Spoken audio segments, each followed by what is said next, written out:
The presentation that I did was actually a post-hoc analysis of a study that we recently published. That study looked at cannabinoids for the treatment of agitation in people with Alzheimer's disease dementia. And in particular, we used the cannabinoid nabilone, which is a synthetic derivative of THC. It was a proof of concept trial, so it was a crossover study. We had each person receive nabilone or placebo in a randomized order, with a 1-week placebo run-in or a placebo washout in between. And what we found in that study was that there was a significant decrease in agitation as measured on the Cohen-Mansfield Agitation Inventory. At 6 weeks, which was the end of treatment for each phase, there was a 10-point difference that favored nabilone. But when we did the other secondary outcome, which looked at clinical global impression of change, we found that 47% of people on nabilone had a clinically significant change compared to 23% on placebo. And we would like to know who were the people who responded.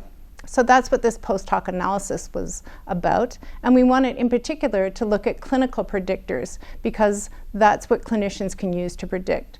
So we analyzed demographics, behavioral changes that the patients had, and a whole bunch of potential clinical predictors that were picked a priori, and we found 6 significant clinical predictors.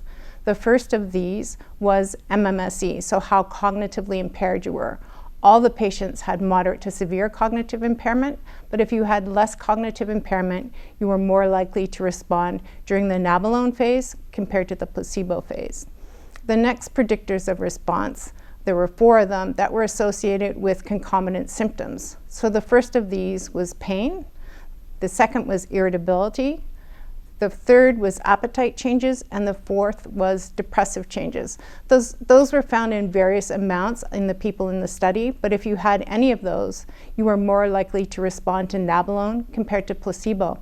And that's consistent with what we know about these medications when they're used in non-Alzheimer's populations. So these are things that we associated with using cannabinoids. And the last one was more surprising to us. If you weren't on cholinesterase inhibitors, you were more likely to respond to this medication. We were surprised, but it may have something to do with the overlapping mechanism of action. So 47% of people responded to nabilone in the whole population. The more of these predictors you have, the more likely you were to respond. So if we look at people who have more of these predictors, 88% of them respond, compared to the people who have fewer of these predictors, where a third or less than a third respond. The study that I presented was able to be run because of the generous funding provided by ADDF, the Alzheimer's Disease Discovery Foundation, as well as the Alzheimer's Society of Canada. So I'd like to thank them and my participants, as well as the collaborators that were mentioned on the paper, and my graduate student, Ori Feldman, who actually did the analysis for me. I would also like to add that if we look certainly across Canada and the US, the elderly population is one of the biggest segment where they're using more and more medical marijuana as well as these medications.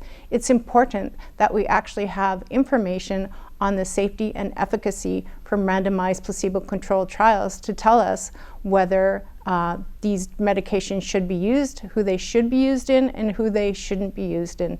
So we're also running another larger randomized placebo-controlled trial with cannabidiol, funded by Western Brain Institute, as well as a larger trial with nabilone that's funded by the Alzheimer's Drug Discovery Foundation. And hopefully we'll be able to shed some light on those important questions.